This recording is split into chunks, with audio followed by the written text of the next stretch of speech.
Di pulau terpencil Skotlandia, Claire Levesque, 24, ditemukan tewas di bak air panas. Dan pihak berwenang mencurigai pacarnya, Aaron Pearson yang berusia 41 tahun, dengan kejam menikamnya. Namun, penuturan Aaron Pearson mengenai kematian Claire sama mengejutkannya dan sulit dipercaya. Kita akan membahas semuanya bersama pengacara internasional David Tefuri. Selamat datang di Sidebar dari Law and Crime. Saya Jesse Weber. Anda tahu, beberapa cerita dimulai dengan tenang, hampir tidak mencurigakan, seperti hari-hari biasa, tidak ada tanda-tanda tentang apa yang akan terjadi. Saat cerita berkembang dan Anda tahu apa yang terjadi, rasanya sesak di dada. Ini salah satu cerita seperti itu. Bayangkan sebuah pulau terpencil di Skotlandia dengan angin kencang dari laut utara. Ada sebuah rumah yang tampak biasa saja dari luar, tapi di dalamnya suasana terasa sangat tegang. Pada akhir malam itu, satu nyawa hilang. Ada sebuah keluarga yang hancur dan masyarakat setempat terkejut oleh kejadian ini. Dan sekarang, di sebuah ruang sidang di Edinburgh, apa yang baru saja dikatakan oleh seorang pria kepada juri sangat mengejutkan. Anda pasti bertanya-tanya, apakah juri akan mempercayainya? Inilah kasus tragis dan penuh lika-liku yang telah terungkap selama seminggu terakhir di Pengadilan Tinggi Edinburgh. Kisah ini bermula dari Claire Levesque, 24 tahun, asal Westlock, Alberta, Kanada, yang tinggal dan bekerja di Edmonton. Di sana ia bertemu Aaron Pearson, warga Kanada 41 tahun, yang juga warga negara Inggris, menurut Canadian Broadcasting Corporation Now. Pada suatu saat, mereka memutuskan untuk meninggalkan Kanada sementara waktu dan mengunjungi Kepulauan Shetland. Ini kepulauan terpencil di Skotlandia Utara. Menurut Canadian Broadcasting Corporation, Pearson punya keluarga di sana, termasuk ibunya, Hazel. Sekarang, dari luar, hubungan mereka mungkin tampak penuh petualangan, romantis, tetapi di balik pintu tertutup, ternyata semuanya jauh lebih rumit. Laporan British Broadcasting Corporation dan Scottish Sun menyebutkan bukti pengadilan bahwa Claire dan Aaron sering minum bersama, bertengkar, dan kadang saling melakukan kekerasan.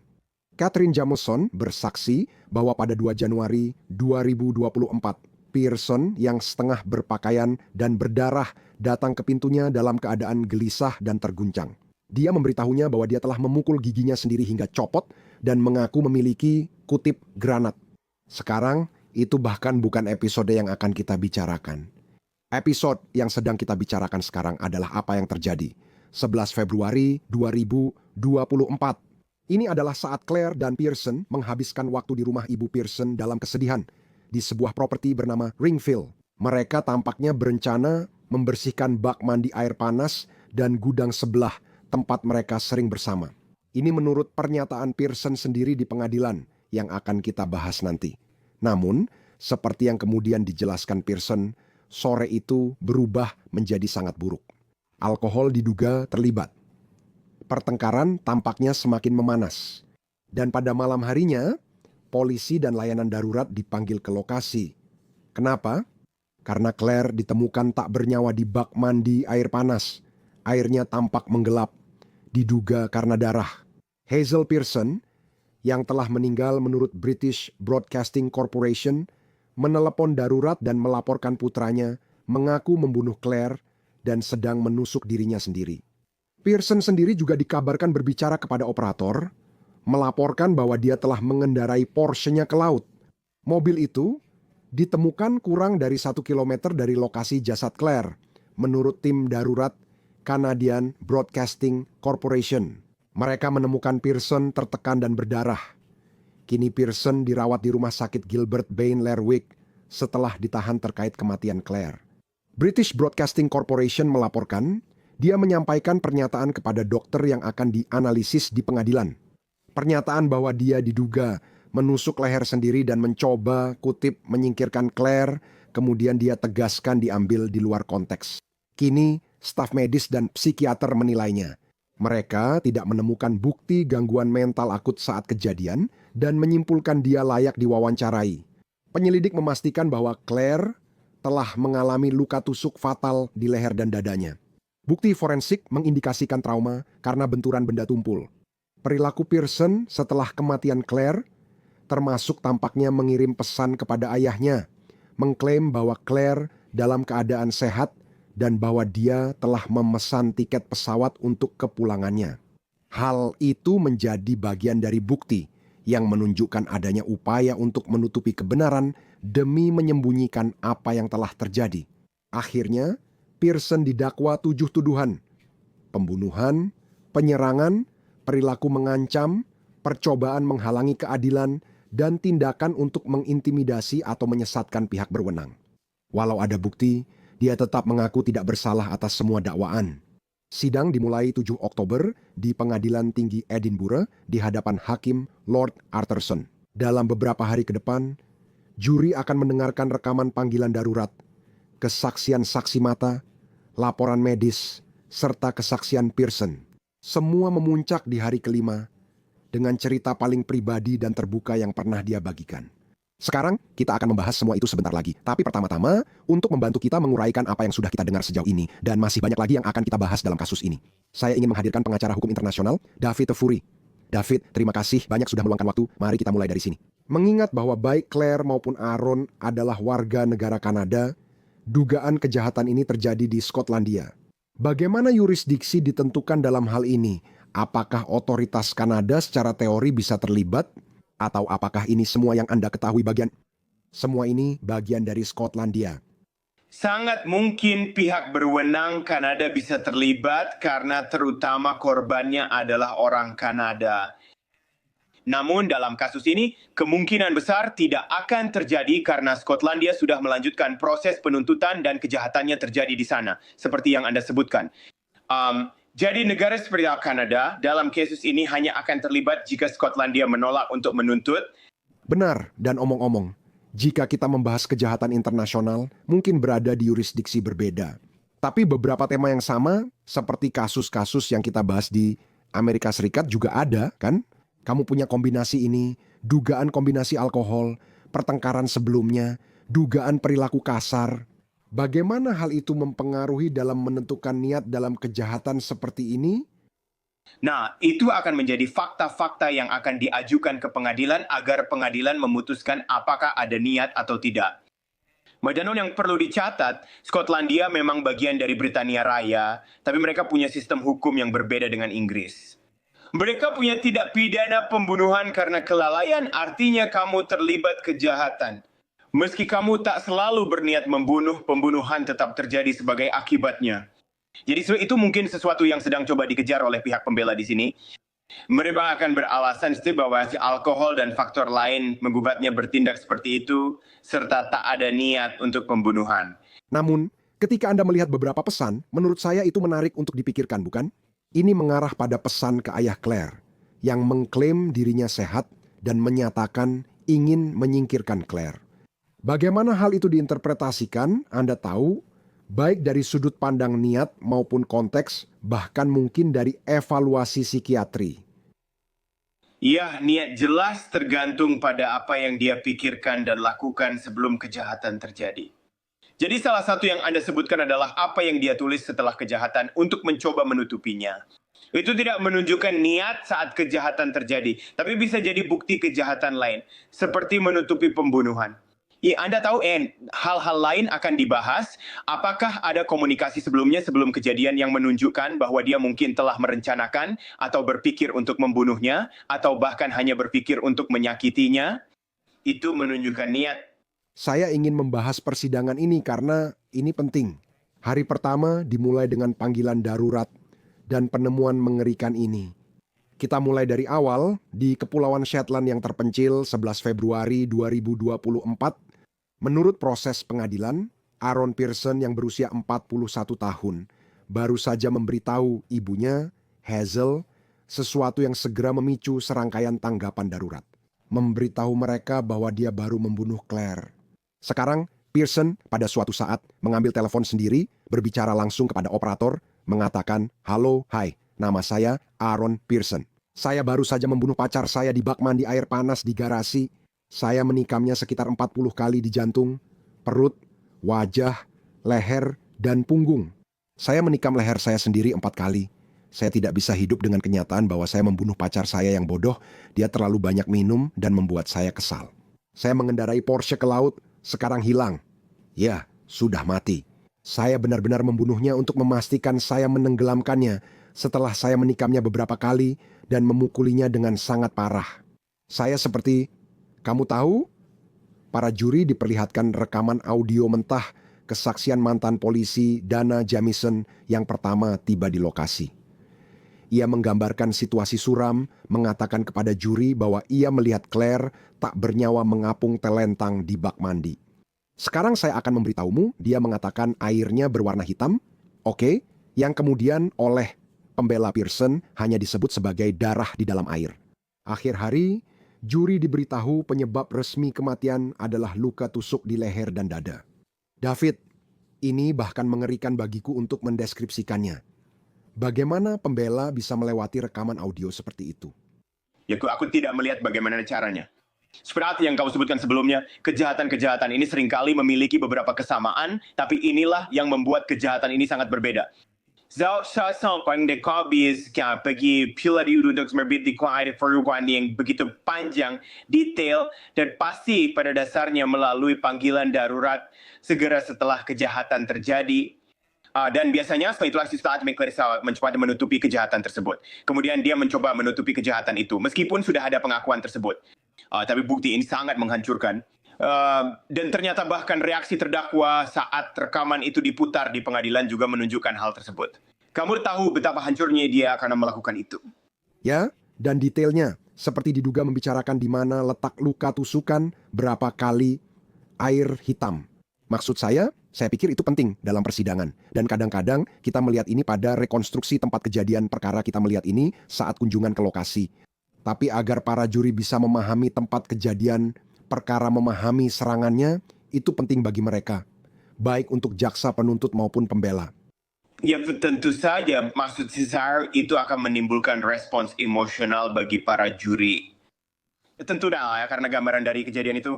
Sebuah bak mandi air panas, berwarna hitam pekat karena darah, Anda tahu, menunjukkan seberapa banyak dia berdarah akibat beberapa luka tusukan. Ini adalah tempat yang sangat aneh untuk terjadinya pembunuhan. Karena kita menganggap bak mandi air panas, seperti yang Anda tahu, sebagai tempat intim di mana Anda akan pergi bersama keluarga dan teman-teman. Dan kejadian ini terjadi di bak mandi air panas, lalu menggambarkan situasinya setelah itu akan sangat memprovokasi para juri. Sekarang, mari kita bicara tentang hari kedua persidangan ini. Oke, hari kedua persidangan ini dimulai dengan gambar mengejutkan dari ibu Aaron Pearson sendiri, Hazel Pearson, yang omong-omong telah meninggal dunia pada bulan Mei tahun ini. Namun, juri dapat mendengar ucapannya kepada detektif pada malam 11 Februari 2024. Dan dia mengatakan malam itu Aaron tampak tidak dikenali, menggambarkan dia seperti terlihat seperti zombie. Dia lalu menceritakan adegan mengerikan itu, memberitahu polisi bahwa Aaron pergi ke dapur dan kembali membawa pisau kecil bergagang hitam. Aaron mengatakan kepada saya bahwa dia telah melukai Claire. Claire berada di dalam bak mandi air panas. Airnya berwarna merah karena darah. Claire dipenuhi darah. Dia mengalami luka parah di wajahnya. Dan Hazel kemudian mengatakan dia menelepon polisi. Petugas PC Kevin Simpson mengatakan di pengadilan bahwa Pearson berkata, pembunuh harus dibunuh. Tembak aku. Sekarang David, ada perbedaan antara orang asing acak yang membuat akun, mantan yang membuat akun, dan ibu terdakwa sendiri. Itu mungkin sesuatu yang berbeda. Saya penasaran, menurut hukum pembuktian Skotlandia, bagaimana pernyataan itu diperlakukan? Apakah sejauh yang Anda tahu, itu termasuk bukti yang menguatkan atau hanya desas-desus?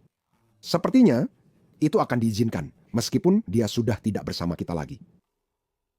Ya, maksud saya menurut aturan kita, itu mungkin akan diizinkan karena dia tidak tersedia untuk bersaksi tentang hal itu. Saya tidak yakin seperti apa aturan pembuktian di Skotlandia. Ini juga satu bagian saya yang sangat nanti tidak biasa dari kasus ini. Biasanya anggota keluarga justru membantu anggota keluarga lain menutupi kejahatan. Di dalam kasus ini, dia benar-benar berperan penting dalam mengungkap kepada pihak berwenang bahwa kejahatan itu terjadi dan pengakuan yang dibuat oleh putranya. Sepertinya dia ingin putranya, kamu tahu, mengakui apa yang telah dia lakukan dan karena itu dia memastikan hal itu terjadi. Dan seperti yang kamu sebutkan, kamu tahu secara tragis dia meninggal dunia meskipun akan menjadi pengalaman yang sangat emosional baginya untuk menjalani persidangan ini. Ya, dan kamu tahu Hazel melaporkan Aaron kembali dengan pisau dapur kecil yang gagangnya berwarna hitam. Oke, ketika kamu mendengar deskripsi itu, para penyidik harus menguatkan keterangan itu, kan? Menurutmu, langkah forensik apa yang harus dilakukan untuk memastikan apakah itu benar-benar pisau yang digunakan pada Claire? Ya, maksudku mereka harus membandingkan. Kamu tahu sampel darah yang ada di pisau itu dan membandingkannya dengan darah serta DNA milik dia. Itu akan jadi bagian dari pemeriksaan. Mungkin juga ada sampel rambut di pisau itu yang ikut diperiksa. Dan kemudian kamu juga akan melihat ukuran jenis pisaunya dan melihat apakah itu cocok dengan luka-luka yang ada di tubuh dia. Ada banyak luka tusuk di tubuhnya. Jika benar itu pisaunya, kemungkinan besar bisa cocok. Ketika dia menggambarkan Aaron seperti zombie dan tidak bisa dikenali, apakah itu memberikan konteks yang berbeda untuk kasus ini menurutmu? Menurutku mungkin saja. Jika kau tahu udah berusaha mengklaim dirinya tidak bersalah karena alasan gangguan jiwa, atau mungkin dia terpengaruh sesuatu dan tak sadar atas perbuatannya, itu mungkin dapat mendukung salah satu pembelaan. Dan selain itu yang sulit dan untuk memahami dan apa yang sebenarnya terjadi di sana. Kenapa dia berubah dari seorang pembunuh yang brutal, mengamuk dan menikam menjadi seperti zombie? Agak sulit. Itu memberi gambaran aneh. Tapi tetap mayoritas Anda pasti akan berpikir bahwa pihak pembela akan memanfaatkan hal itu untuk membela klien mereka. Tapi saya tidak yakin mereka sudah melakukannya. Dan pernyataan dari petugas ini, PC Simpson, bahwa Aaron berkata pembunuh harus dibunuh. Tembak aku. Itu akan dianggap sebagai pernyataan terdakwa yang diizinkan masuk, bukan? Karena itu terjadi saat itu juga. Ya, saya rasa begitu. Itu ucapan spontan dan di bawah hukum Amerika Serikat, hal itu diizinkan sebagai pengecualian hearsay. Menarik dia mengatakannya, dia jelas menunjukkan keterlibatan dan rasa bersalah. Dia juga berkata, bawa saya ke pedalaman yang seolah berarti bawa saya ke daerah terpencil dan bunuh di sana. Mereka harus menjelaskan arti pedalaman kepada juri. Di Skotlandia, istilah seperti itu tidak dikenal. Sementara di Amerika Serikat dan Kanada, istilah tersebut dipahami. Ya, itu komentar yang cukup menghancurkan setidaknya. Jadi, mari kita bicara tentang hari ketiga. Oke, jadi hari ketiga persidangan. Fokus beralih dari kejadian ke peristiwa setelahnya. Aaron Pearson juga apa yang terjadi setelah kejadian. Kesaksian medis yang mengungkapkan kondisi fisik dan mentalnya. Jadi Pearson telah dirawat di rumah sakit Gilbert Bain di Lurwick setelah ditahan terkait kematian Claire. Dr. Caroline Hege menceritakan terdakwa memberitahu staf medis bahwa dia menusuk lehernya sendiri. Mengonsumsi cairan rem, mengendarai Porsche-nya dari dermaga. Tim rumah sakit memberikan penawar untuk cairan rem, melakukan computed tomography scan untuk menilai sejauh mana cedera di lehernya. Dan kemudian, dokter itu memberitahu pengadilan sesuatu yang akan terus terngiang di benak para juri ini.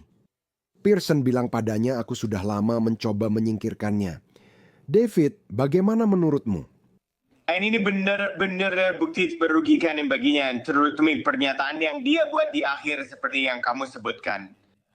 Kamu tahu nak, itu menggambarkan seseorang yang sangat putus asa, mencoba bunuh diri, menunjukkan bahwa dia terbiasa menusuk dengan pisau. Dia menusuk dirinya dan wanita itu. Jadi kamu sudah tidak ada satupun yang sesuai dengan pembelaannya sekarang bahwa wanita itu menusuk dirinya sendiri. Mengapa si Meja merasa bersalah berkapsi seperti itu di rumah sakit dan melakukan hal-hal ini setelah kejadian jika memang tidak merasa bersalah? Menurut saya, akan sulit bagi pembela mengatakan pernyataan itu diambil di luar konteks. Maksudku, aku hanya bicara soal mengakhiri hubungan, bukan hidupnya. Namun, jika kamu mempertimbangkan tuduhannya, apalagi dari seorang profesional medis. Ya, aku harap yang ada waktu wildlife dia mengklaim maksudnya bukan bahwa dia berniat membunuhnya. Ketika dia ini bilang dia ingin menyingkirkannya, maksudnya adalah dia ingin mengirimnya kembali ke Kanada, bahwa hubungan mereka sudah berakhir, ingin menyingkirkannya dengan cara seperti itu. Tapi seperti yang kamu bilang, mengingat semua hal lain yang dia katakan, sepertinya lebih mungkin juri akan percaya bahwa dia memang bermaksud, dia mengatakan dia bermaksud membunuhnya. Hari keempat, itulah hari yang membuat juri semakin masuk ke dalam hubungan ini, ke dalam dinamika hubungan mereka. Rekaman audio muncul dari percakapan antara Claire dan Aaron sebelum kematiannya. Dalam percakapan mengerikan, Claire berkata padanya, "Kamu akan membunuhku." Tak lama setelah ia bilang aku mencintaimu. Hari kelima sidang, 13 Oktober, juri akan mendengar kesaksian paling pribadi sejauh ini. Momen yang sudah lama diharapkan akan dijelaskan oleh Pearson, dan kesaksian yang akan membuat semua orang di ruang sidang itu menahan napas. Pearson naik ke mimbar saksi dan berbicara pada para juri. Dia menyebut 11 Februari 2024 sebagai hari yang dimulai seperti biasa. Rencana membersihkan bak mandi air panas dan gudang di properti ibunya, Hazel. Pagi itu tenang dan menyenangkan. Namun seiring siang berlangsung, ketegangan tampak meningkat menurutnya. Dia mengatakan, Claire minum berat, sekitar 1/3 liter minuman keras yang baru dibeli. Setelah itu, mereka bertengkar. Pearson bilang Claire menyebutnya pengkhianat setelah mendengar dia bicara dengan ayahnya di Kanada soal memulangkan Claire. Menurut Pearson, kejadian selanjutnya terjadi tiba-tiba dan sangat mengejutkan. Dia menggambarkan Claire memukulnya, lalu mengambil pisau dan mengarahkannya ke dirinya. Dan Pearson menceritakan usahanya memindahkan Claire ke mobilnya untuk dibawa ke rumah sakit di Lurwick, perjalanan 45 menit. Menurut dia, Claire dianggap sebagai beban mati, dan dalam kekacauan ini, dia terkena pukulan. Dia bingung, lalu mengendarai Porsche-nya ke laut. Ia berenang ke pantai dan pulang ke rumah ibunya dalam keadaan syok. Dia tidak tahu apa yang baru saja terjadi. David, menurutmu itu masuk akal? Sebagian dari itu terdengar masuk akal dan sebagian lagi tidak. Ya, bagian dia menusuk dirinya sendiri itu tidak masuk akal bagiku. Awalnya mereka menjalani sore seperti biasa, lalu mulai minum dan suasana berubah hingga terjadi pertengkaran. Mereka pernah bertengkar dan berkelahi, jadi itu masuk akal. Tapi dia klaim bahwa dia entah bagaimana melukai dirinya sendiri, bahwa dia menyakiti dirinya sendiri, tidak sesuai dengan semua hal lain yang dia katakan, baik sebelum maupun setelah kejahatan itu. Jadi sulit untuk dipercaya. Juga sulit untuk memahami kenyataan bahwa dia membawa mobil Porsche-nya dan mengendarainya ke laut. Praktis tidak bekerja di Porsche yang disembunyi, dia hanya ingin bunuh diri dengan menenggelamkan diri. Apakah dia mencoba menyingkirkan barang-barangnya sebelum dia bunuh diri? Itu juga belum pernah dijelaskan, tapi itu juga bagian yang sangat aneh dari apa yang dia lakukan setelah dugaan kejahatan ini. Lihat, juri kadang-kadang ingin mendengar langsung dari terdakwa, terutama ketika Anda memiliki kejahatan-kejahatan yang tidak bisa dijelaskan, kejahatan yang mengerikan, kejahatan yang benar-benar mengerikan seperti ini. Apa yang terjadi? Ini menimbulkan pertanyaan kredibilitas jika mereka percaya. Karena lagi-lagi, hal anehnya juri bisa berkata Anda pergi dulu bukan langsung minta bantuan. Jika Claire benar-benar melukai dirinya sendiri, mereka mungkin berkata, bahkan jika kami menganggap ceritamu benar, mungkin ada bagian-bagian yang tidak masuk akal. Namun, menarik saat terdakwa naik ke mimbar karena dapat menimbulkan aspek tak terduga. Kamu tidak pernah tahu ke arah mana para juri akan memutuskan. Ya, itu benar sekali. Fakta-faktanya sangat keras. Mungkin para juri akan mencoba mencari cara untuk menjelaskannya karena ini adalah cerita yang sangat menyedihkan dan mengkhawatirkan. Jadi akhirnya mereka akan berpegang pada beberapa pembelaan yang dia buat. Sonic sesanya tayang surety yang menjadi hal penting tentang sistem hukum Skotlandia. Berbeda dengan Inggris dan Amerika Serikat, di sana pilihannya tidak hanya bersalah atau tidak bersalah. Ada kategori ketiga di Skotlandia, yaitu tidak terbukti bersalah. Ya, kalau yang berarti kalau juri mungkin berpikir fakir Anda melakukan istain tetapi mereka tidak berpikir ada cukup bukti untuk membuktikan bahwa Anda melakukannya. Itu bagian menarik dari sistem hukum di Skotlandia. Mungkin itu yang diharapkan yaitu keputusan tidak terbukti bersalah. Ya, David, ini benar-benar kasus yang kelam. Ini adalah kasus yang mengerikan. Melihat bagaimana perkembangan persidangan ini, setiap harinya, ini menarik. Baik dari sudut pandang jaksa penuntut maupun dari sudut pandang pembela. Kita akan lihat bagaimana hasil akhirnya. Tapi tetap saja, ini benar-benar sangat mengganggu. Setidaknya begitu. David Tefuri, terima kasih banyak sudah meluangkan waktu. Saya sangat menghargainya. Terima kasih, Jesse. Dan itu saja yang bisa kami sampaikan untuk Anda saat ini di Sidebar. Semua, terima kasih banyak sudah bergabung bersama kami. Jangan lupa berlangganan di YouTube, Apple Podcast, Spotify, atau platform podcast lain. Ikuti saya di X atau Instagram. Saya Jesse Weber, sampai jumpa di lain waktu.